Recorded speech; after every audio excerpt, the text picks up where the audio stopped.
पिछले सेशन में हमने एक एग्जाम्पल को फॉलो करना शुरू किया है जिसमें हमने देखा कौन कौन से लेजर्स हमें रिक्वायर्ड है और हमें कौन कौन सी एंट्रीज करनी है, और लास्ट सेशन में हमने उन सभी लेजर्स को टैली में क्रिएट भी किया है। इस सेशन में उन सभी लेजर्स के साथ जो अकाउंटिंग एंट्रीज होनी है वो हमको करनी है। तो यदि आपको किसी कारण से एग्जाम्पल समझने में दिक्कत आ रही है तो आप पिछले दोनों सेशन को आपको क्लियर करना पड़ेगा ताकि आप पूरी तरह से इसको फॉलो कर पाए। और यदि आप हमारे पिछले वीडियोस देखते आ रहे हैं रेगुलरली तो फिर आपको आसानी से समझ आ जाएगा। तो आइए शुरू करते हैं। इन सभी एंट्रीज को किस प्रकार से कर सकते हैं। सबसे पहली एंट्री जो हमारी है वो इन्वेस्टेड कैपिटल है। बैंक में हमने 50,000 रुपये कैपिटल बेस पे जमा किए हैं और दो एंट्रीज हमें परचेज़ की करनी है। एक इंटरनेट सर्विसेज को परचेज़ करना है जो कि क्रिएटिव इंटरनेट हरियाणा से हमने परचेज़ की है, और एक हमने परचेज़ की है सर्विस HR सर्विसेज चंडीगढ़ से, और यह जो है इंटरस्टेट परचेज़ है तो यह IGST एप्लीकेबल रहेगा और ऊपर वाली परचेज़ पे CGST और SGST एप्लीकेबल रहेगा। ये हम लोग प्रैक्टिकली एंट्री करके देखते हैं, फिर आगे हम बाकी एंट्रीज को भी देखेंगे। मैंने एग्जाम्पल को फॉलो करने के लिए आपको पिछले सेशन में सभी लेजर्स बनानी बताई हैं, तो यहाँ से एस्केप करते हुए बाहर आता हूँ और अब की बार मैं आपको बताता हूँ कि कौन कौन सी एंट्रीज इसमें होने वाली हैं। वो सभी एंट्रीज हमने पहले करके रख ली हैं। डिस्प्ले में आप आएँ, डे बुक में मैं आपको दिखाना चाहता हूँ। अभी दो एंट्रीज दिखा रहा है, मैं यहाँ से पीरियड चेंज कर लेता हूँ। मैं 1/4 से 31/7 का पीरियड ले लेता हूँ क्योंकि मैंने इसमें सभी एंट्रीज को किया है। तो देखिए 5 एंट्रीज हमने पहले से यहाँ पे कर रखी हैं। सबसे पहले मैं आपको ये बता दूँ कि मैंने एंट्रीज कर रखी हैं, आपको ये एंट्रीज करनी पड़ेंगी।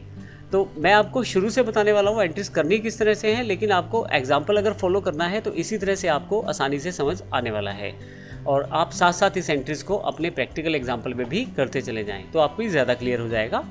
सबसे पहली एंट्री कैपिटल की है क्योंकि मैंने कैपिटल इन्वेस्ट की है 50,000 रुपये बैंक के साथ, तो यहाँ पे मैं एंटर कर देता हूँ। IDB बैंक में 50,000 रुपये मैंने डाले हैं और कैपिटल अकाउंट बेस पे डाले हैं, तो यहाँ पे रिसीप्ट वाउचर आप प्रयोग करें इसके लिए, और कैपिटल की एंट्री में कैपिटल अकाउंट को आप यहाँ से क्रेडिट कर लें। तो यहाँ पे आप एंटर करते इस प्रकार अपनी कैपिटल वाली एंट्री को कर सकते हैं। एंटर करते हुए नरेशन में यहाँ खाली छोड़ देता हूँ क्योंकि अमाउंट जो है डायरेक्टली बैंक में सबमिट की गई है, तो यहाँ पे बाकी डिटेल भी आप देख सकते हैं। नरेशन में खाली छोड़ देता हूँ, यस कर लेता हूँ। अब क्योंकि कैपिटल की एंट्री नॉर्मल है, हम पहले भी कर चुके हैं काफ़ी सारे पिछले सेशंस में। यहाँ ये दो एंट्रीज बड़ी इंपॉर्टेंट हैं परचेज़ की। सबसे पहले हम बात करते हैं क्रिएटिव इंटरनेट, जो हमारे क्रेडिटर्स हैं हरियाणा से हैं और हम इनसे सर्विसेज परचेज़ करते हैं इंटरनेट बेस्ड। एंटर करता हूँ यहाँ पे मैं। सबसे पहले परचेज़ वाउचर का नंबर डाल देता हूँ CR101। अब ध्यान रखिएगा डेट आपको 1 जुलाई के बाद का लेना है अगर आप GST से रिलेटेड एंट्री करते हैं। तो यहाँ पे मैंने 1 जुलाई डेट ले लिया है। एंटर करके नीचे आता हूँ। पार्टी का नाम है क्रिएटिव इंटरनेट, वो मैंने सेलेक्ट कर लिया है। डिटेल्स ऑटोमेटिकली यहाँ पे पॉपुलेट हो जाएंगी। मैंने इनसे सर्विस परचेज़ की है इंटरनेट सर्विस, यह मैंने लिस्ट ऑफ अकाउंट्स में से सिलेक्ट कर लिया है और 10,000 रुपये इसकी वैल्यूएशन है, यानी कि 10,000 रुपये की मैंने सर्विसेज इनसे प्रयोग की हैं क्रिएटिव इंटरनेट से। क्योंकि यह राज्य के अंदर की कंपनी है तो 2 टैक्सेस पे लगने वाले हैं, CGST और SGST, वो यहाँ पे ऑटोमेटिकली टैली के द्वारा कैलकुलेट कर दिए गए हैं। एंटर करते हुए आप नीचे आ जाएँ। 11,800 रुपये टोटल अमाउंट है और नरेशन आप देना चाहते हैं तो दे सकते हैं और यस कर देता हूँ। इसी तरह से हमने परचेज़ की है सर्विसेज चंडीगढ़ की कंपनी से। HR रिलेटेड सर्विसेज हमने परचेज़ किए हैं। 1 जुलाई 2017 को फिर से मैंने परचेज़ की। कंपनी का नाम मैंने यहाँ दे दिया है चंडीगढ़। देखिए यहाँ पे उसकी जो डिटेल्स है पॉपुलेट हो गई है टैली के द्वारा। अब HR सर्विसेज जो मेरे पास एक लेज़र था वो मैंने प्रयोग किया है, एक तरह से परचेज़ मानी जाएगी। इंटरस्टेट परचेज़ है, पूरा मैंने डिस्क्रिप्शन यहाँ पे दिया हुआ है अकाउंट लेज़र में। इनिशियली ये दे सकते हैं आप, लेकिन बाद में आप चाहे तो हटा सकते हैं क्योंकि ये एग्जाम्पल समझाने के लिए है। मैं चाहता हूँ कि आपकी सब चीज़ें क्लियर होती चले, तो इस कारण से मैं हर एक चीज़ के साथ एक रेफरेंस वर्ड जोड़ रहा हूँ। तो हर एक अकाउंट के साथ मैंने एक रेफरेंस वर्ड यहाँ जोड़ा हुआ है। तो HR सर्विसेज जो है यह इंटरस्टेट परचेज़ एक तरह से मानी जाएंगी 5,000 रुपये की। क्योंकि इंटरस्टेट है तो IGST इस पर एप्लीकेबल होगा 18%, तो 900 रुपये वो एप्लीकेबल होगा। फाइनली इसे यस कर सकते हैं आप। इसके पश्चात 2 एंट्रीज और हैं। आप यदि यहाँ देखें तो जो ग्रीन बॉक्स है वो 2 एंट्रीज और रिफ्लेक्ट कर रहा है। ये 2 एंट्रीज जो हैं ये हमने सर्विस दी है किसी को, तो हमारी ये सेल्स मानी जाएंगी और साथ ही यह डायरेक्ट इनकम भी हमारी मानी जाएंगी। तो पहले हमने सर्विसेज दी है रिपेयरिंग सर्विसेज जो है दिव्या सर्विसेज पंजाब को।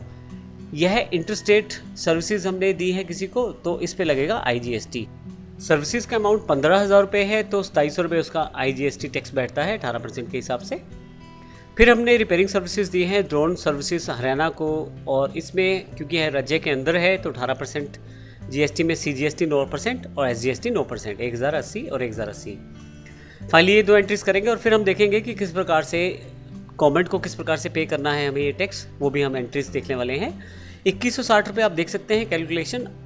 आउटपुट प्राप्त हुआ है 1080 रुपये आपके पास, और आपने परचेज के लिए दिया है 900।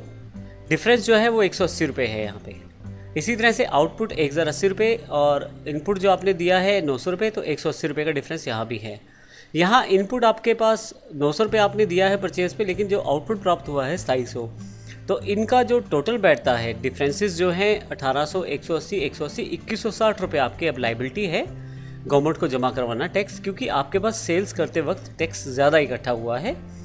और आप परचेज़ का सारा टैक्स एडजस्ट करने के बाद, जैसे मैंने यहाँ पे दिखा दी है कैलकुलेशन, 180 प्लस 180 और 1800, इन तीनों को मिला के 2160 रुपये आपको गवर्नमेंट को जमा करवाने हैं। तो आइए देखते हैं इनकी एंट्रीज को भी। तो आइए देखते हैं पहली एंट्री।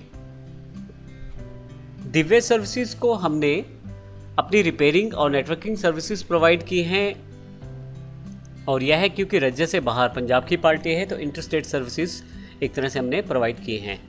अगर मैं इसको खोल के आपको वाउचर दिखा दूं तो आप वाउचर की एंट्री कुछ इस प्रकार से कर सकते हैं। मैंने डेट सेट किया हुआ है 2 यहाँ पे, और एक मैंने नंबर डाल दिया है अपने बिल का जो है। दिव्या सर्विसेज डेटर्स है, तो पंजाब इंटर स्टेट मैंने रेफरेंस के लिए कुछ कीवर्ड साथ में लिख दिए हैं। बेसिक डिटेल पहले से ही मैंने फीड कर दी थी। जो हमने सर्विसेज दी है वो है रिपेयरिंग और नेटवर्किंग सर्विसेज। इंटरस्टेट सेल्स का हमने सेगमेंट लिया है, यहाँ पे 15,000 रुपये की सर्विसेज हैं। 15,000 की सर्विसेज है, इस कारण से इस पर IGST एप्लीकेबल होगा, क्योंकि यह इंटरस्टेट सर्विसेज हैं। 15,000 के कारण 2700 रुपये इस पर 18% जो सर्विस टैक्स है वो लग जाएगा, तो 7,700 का ये आपके पास बिल जनरेट हो जाएगा। मैं यस कर देता हूँ इसे। इसी तरह से ड्रोन सर्विसेज को हमने अपनी रिपेयरिंग और नेटवर्किंग सर्विसेज प्रोवाइड की हैं। इसके लिए फिर से एक बिल नंबर लिया है मैंने, और यहाँ पे बेसिक डिटेल हरियाणा की कंपनी है तो लोकल रहेगा ये, और इंट्रा सेल्स मैंने इसलिए साथ में लिखा है ताकि क्लियर हो जाए। 12,000 रुपये की सर्विसेज हमने इनको दी हैं। तो इसमें CGST और SGST जो है 1080 दोनों हैं। 1080 जो है CGST है और 1080 ही SGST है। तो हमारे पास यहाँ टोटल अमाउंट 14,160 रुपये जो है इसका आया है। तो इस प्रकार से हमने सर्विसेज इनको दी है, और ये हमारे पास जो एंट्रीज है वो कंप्लीट हो गई है। एक पेमेंट की एंट्री मैं अभी करने वाला हूँ, लेकिन इससे पहले मैं आपको दिखाता हूँ हमारे अकाउंट्स का प्रोसेस क्या है, स्टेट्यूटरी रिपोर्ट्स क्या दिखाती हैं हमें। GST में GST और 1 में अगर आप चले जाएं तो यहाँ पे अगर आप इन्वॉइसेस पे चले जाएं तो आप देख सकते हैं कि इंटीग्रेटेड टैक्स 250 रुपये है, सेंट्रल टैक्स अमाउंट 1080 और यहाँ पे स्टेट टैक्स अमाउंट 1080 है। तो टोटल जो टैक्स कलेक्ट हुआ है 4860 रुपये आपके पास कलेक्ट हुआ है, क्योंकि आपने 4860 रुपये की सर्विसेज सेल की है, और उस सर्विसेज को सेल करने से 4860 रुपये आपके पास GST इकट्ठा हुआ है। अब यदि हम GSTR 2 को देखें तो यहाँ पे परचेज़ की पूरी डिटेल आपके पास है। मैं एंटर करके इसे खोल लेता हूँ। यहाँ पे यदि आप देखें तो 900 रुपये IGST, सेंट्रल टैक्स अमाउंट 900 रुपये है और स्टेट टैक्स अमाउंट भी 900 रुपये है।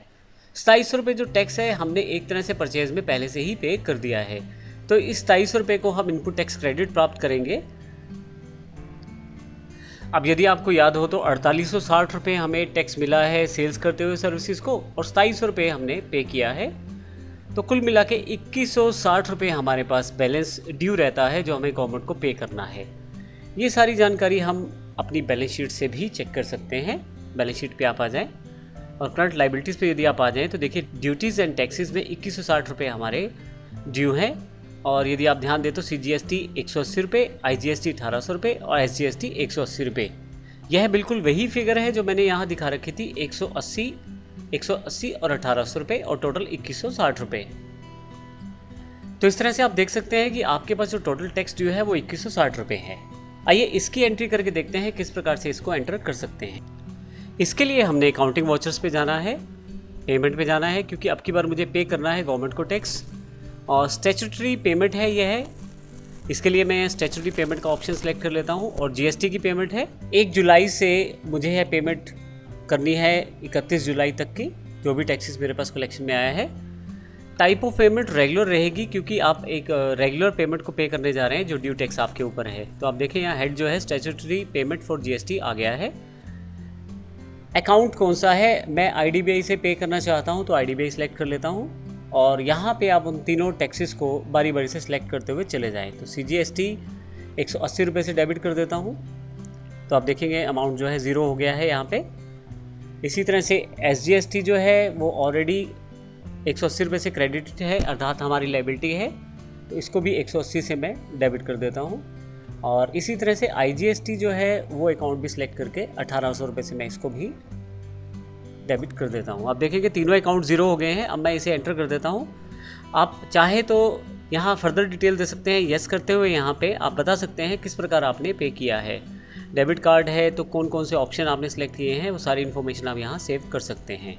फाइनली 2160 रुपये हम पे करने जा रहे हैं और यहाँ पे फर्दर डिटेल आप दे सकते हैं, नरेशन, और फाइनली इसे एक्सेप्ट कर लीजिए एंट्री को। यस करती ही आपके पास ये एंट्री हो जाएगी। अब अगर मैं आपको फिर से बैलेंस शीट में लेके चलूँ और करंट लायबिलिटीज़ में लेके जाऊँ तो ड्यूटीज़ एंड टैक्सेस जो है वो यहाँ पे नहीं है अभी कोई अमाउंट ड्यू, क्योंकि हम पे कर चुके हैं। तो इस तरह से हमने इस पूरे सेशन में देखा कि सर्विस सेक्टर के अंतर्गत किस प्रकार से सर्विसेज परचेज़ की जाती हैं, किस प्रकार से सेल्स की जाती हैं, कौन कौन से लेजर्स और कौन कौन से हेड प्रयोग किए जाते हैं और उनकी पेमेंट्स किस प्रकार की जाती है। ये सारी जानकारी हमने इस सेशन में ली है।